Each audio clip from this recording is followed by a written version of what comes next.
The other way is to look at the same process as it occurs during using the method of least squares, where we have the design matrix capital A and the weight matrix capital P. So that's in the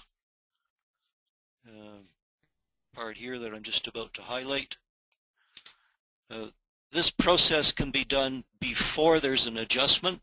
If we know the geometry of the points involved and the observables, that allows us then to create the design matrix.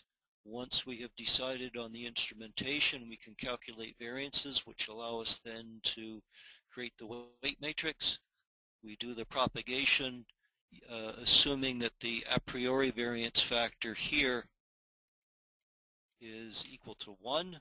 That allows us to do an a priori propagation of variance through what we expect to have as the adjustment problem, which we usually refer to as simulation. So either propagation, which is the first formula here, or simulation, which is the second formula. Okay, James, I have a question. Somebody is asking about from the March 2011 exam, question number 3. Oh, and number 1 as well. 1 and 3, okay. Yeah. Now, I'll just keep on a little bit, because what I have noticed in our previous sessions, and this is really what I was leading to into this, was that there seems to be a preoccupation with my giving you answers of examination questions. That is not the way to prepare for these exams. There's no particular guarantee that a question you see on one of the previous exams will appear on a subsequent exam. Now, there are certain ways in which questions are phrased or certain things that have to be asked, but it really bothers me that people are preoccupied with focusing on examination questions. The way that you should be preparing will allow you then to deal with any type of examination question, and that's to block out your approach following the subdivisions of topic areas as we have organized these 4 sessions. Read the reference material in the order that they've been given, make notes about them, attempt to do the study guide questions that are related to each one of those references, and then try to do some of the examination questions. So, given those comments, I'll now address the 2 examination questions that were asked. It was last March, questions 1 and 3, was it? That's correct.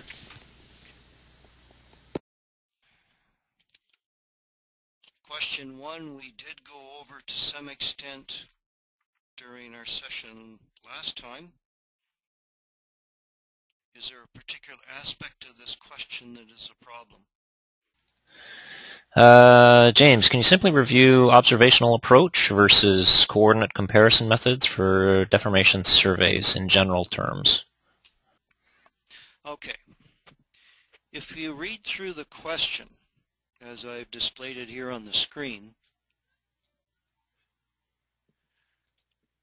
we see at the very first, that first equation here that I've just highlighted. That's the typical basis for doing coordinate estimation. You have an observation vector, a vector of unknown coordinate values x, and the design matrix that relates the two. If you do a campaign of measurements and the network of observations allows you to do the adjustment, meaning that there is a proper configuration, everything has at least 2 observations to it, and we can define the coordinates of every point, we have the adjustment. If we do the same collection of points again, but not necessarily with exactly the same observables, but still with the proper configuration of points and observations connecting them, we can do that second campaign. Now, in very simple terms, if we take x2 minus x1, which is down here, we can describe how each individual point has moved from campaign 1 to its position in campaign 2. So we have in the x1 or the x2 vector a series of coordinates. We have similar elements in the d vector, but it's coordinate differences now, or delta x and delta y's. Or if we want to take it to 3 dimensions, delta x, delta y, and delta z. Now, in most instances, when we do a deformation monitoring, there is a structure that's being monitored, like an electric power dam or something like that.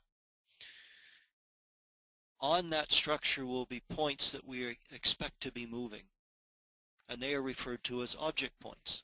And they are a subset of that dx vector when we do that differencing. That's the dx obj that I've got here. The other points are referred to as reference points, and they are the ones that we hope aren't moving. And in order for us to do the adjustment either up here to get x1 or again to get x2, we have to place all of our observations in a particular coordinate system. And very often the monitoring is done in isolation, where the points aren't tied to the outside world. So that means that some of these reference points then have to serve as a way of describing the coordinates by having coordinate values on them, and then they stay the same value from campaign to campaign. These are referred to as the constraints. Problem arises when we do this process here. x2 and x1 have to be conformable for differencing, which means they have to have the same coordinate system.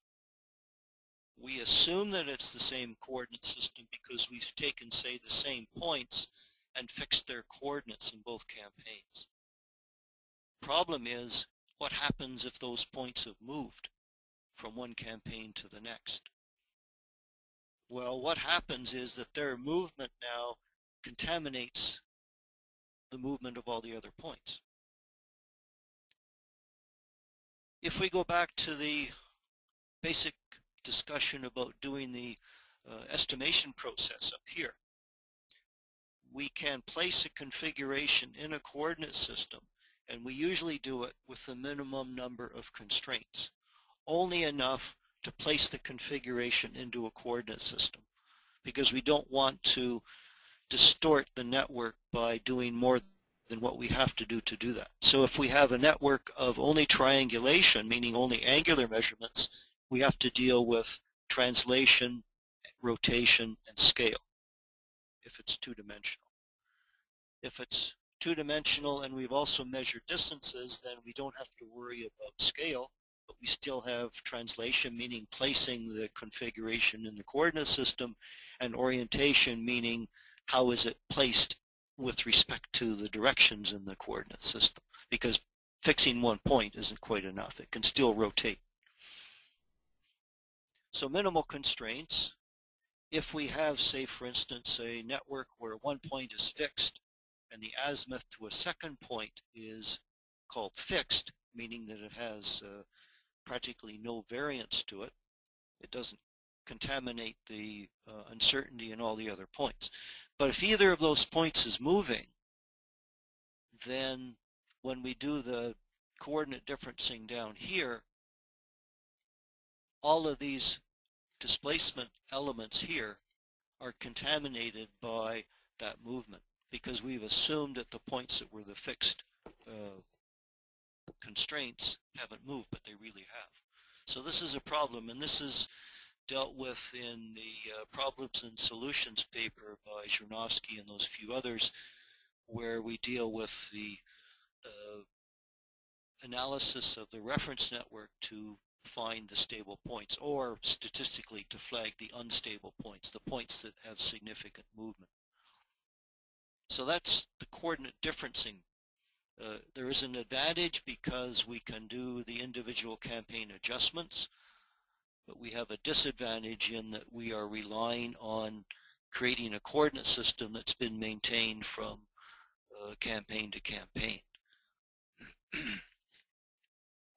Now, if we have exactly the same configuration and therefore have the same design matrix in both campaigns, that means A1 and A2 are the same, then L1 as observables, not as observations, but as observable quantities, L1 and L2 are the same. In other words, they're the same geometric relationships, the same angle, the same distance between points,